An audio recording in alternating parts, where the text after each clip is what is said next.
मैं हूं सीमा। आप न्यूज़ नेशन देख रहे हैं। पटना मेडिकल कॉलेज अस्पताल की जीएनएम छात्राएं लगातार सरकार के खिलाफ प्रदर्शन कर रही है। गर्दनी बाग में हफ्तों से प्रदर्शन जारी है और विरोध इस बात को लेकर के है कि पीएमसीएच कैंपस में ही उन्हें हॉस्टल दिया जाए। लेकिन सरकार ने यह फैसला लिया है कि वैशाली के राजा पाकर में उन छात्राओं के लिए हॉस्टल की सुविधा दी जा रही है, जिसको लेकर के विरोध किया जा रहा है। और पटना मेडिकल कॉलेज अस्पताल के प्रांगण में इस बात को लेकर के जब छात्राएं प्रदर्शन कर रही थी, उस दौरान पुलिस ने उन पर लाठीचार्ज की और उसके बाद जो विपक्षी पार्टियां हैं वो सरकार पर हमलावर हो गई। आज जन अधिकार पार्टी के राष्ट्रीय अध्यक्ष पप्पू यादव गर्दनी बाग पहुंचे और वहां छात्राओं से मिलकर के उन्हें आश्वासन दिलाया कि सरकार से बात की जाएगी और सरकार के लिए ये कोई मुश्किल काम नहीं है कि 300 या उससे अधिक बच्चियों को राजधानी में हॉस्टल की सुविधा न मिले। छात्राओं का कहना है कि सरकार हमारे साथ ज्यादती कर रही है। जीएनएम स्टूडेंट फेडरेशन के तहत छात्राएं गर्दनी बाग में प्रदर्शन कर रही हैं। उनका ये कहना है कि नर्सिंग की छात्राओं को पीएमसीएच कैंपस में ही जगह दी जाए, जबकि उन्हें सरकार ने राजा पाकर वैशाली शिफ्ट करने का फैसला लिया है। इसको लेकर के लगातार छात्राओं का प्रदर्शन जारी है। इस मामले को लेकर पप्पू यादव ने कहा कि कितने शर्म की बात है कि सरकार के पास इतनी जगह भी नहीं है पटना में कि 200 या 300 छात्राओं को यहाँ रखा जाए।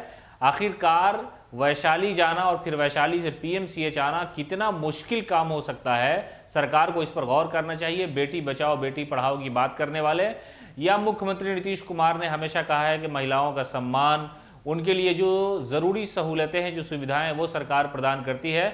लेकिन जीएनएम की जो छात्राएं हैं उनके खिलाफ ऐसा फैसला दिया गया कि जैसे लगता है कि पटना मेडिकल कॉलेज अस्पताल या सरकार को उनकी फिक्र नहीं है। अगर भविष्य की चिंता होती तो वैशाली उनका हॉस्टल शिफ्ट नहीं किया जाता, बल्कि पटना मेडिकल कॉलेज के पास इतनी ज़मीन है, इतनी सारी जगह है, या अगर नहीं भी है तो सरकार दूसरी सुविधाएं राजधानी में ही दे सकती है। दूसरी जगह पर उनके लिए उन्हें रखा जा सकता है ताकि वो पटना मेडिकल कॉलेज अस्पताल वक्त पर पहुंच सके।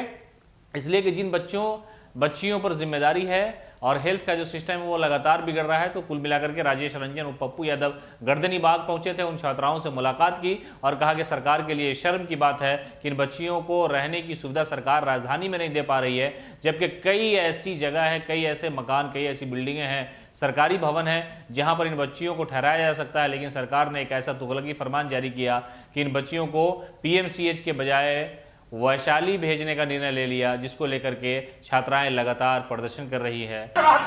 मेडिकल काउंसिल ऑफ इंडिया के तहत कोई अस्पताल नहीं चलता है। सरकारी अस्पताल वैसे ही सिर्फ कर्मचारी और सफाई कर्मचारी और कुछ सिस्टर के द्वारा ही संचालित ढंग से चलता है। डॉक्टर तो अपना प्राइवेट नर्सिंग सब कुछ खोले हुआ है। तो आप बच्ची को ट्रेन करके आप उन्हीं से काम लेंगे ना, जिनसे काम लेंगे उन्हें ही आप डराएंगे, उन्हें ही आप लाठी चार्ज करेंगे और उन्हें ही आप उनके जीवन को असुरक्षित रखेंगे। तो फिर वो काम जिस ऊर्जा के साथ वो कर सकती है वो नहीं कर पाएगी।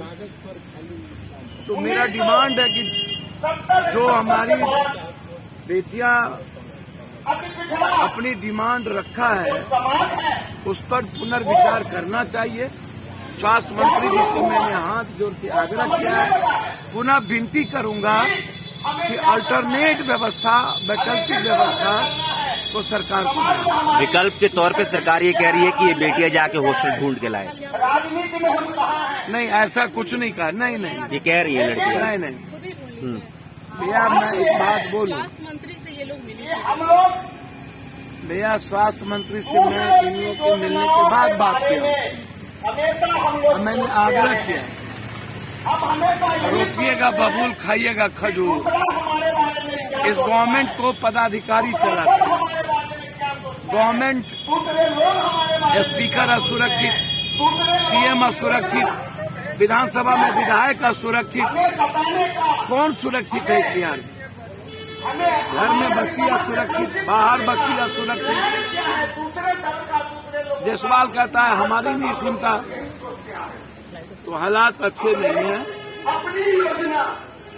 मैं पुनः मिलूंगा स्वास्थ्य मंत्री से और मैं चाहूंगा जो भूख हड़ताल पर बच्ची है इन्हें इतना कठोर निर्णय नहीं लेना चाहिए और सरकार को भी इस बच्चियों के हालात को देखते हुए अविलंब कोई निर्णय लेना चाहिए।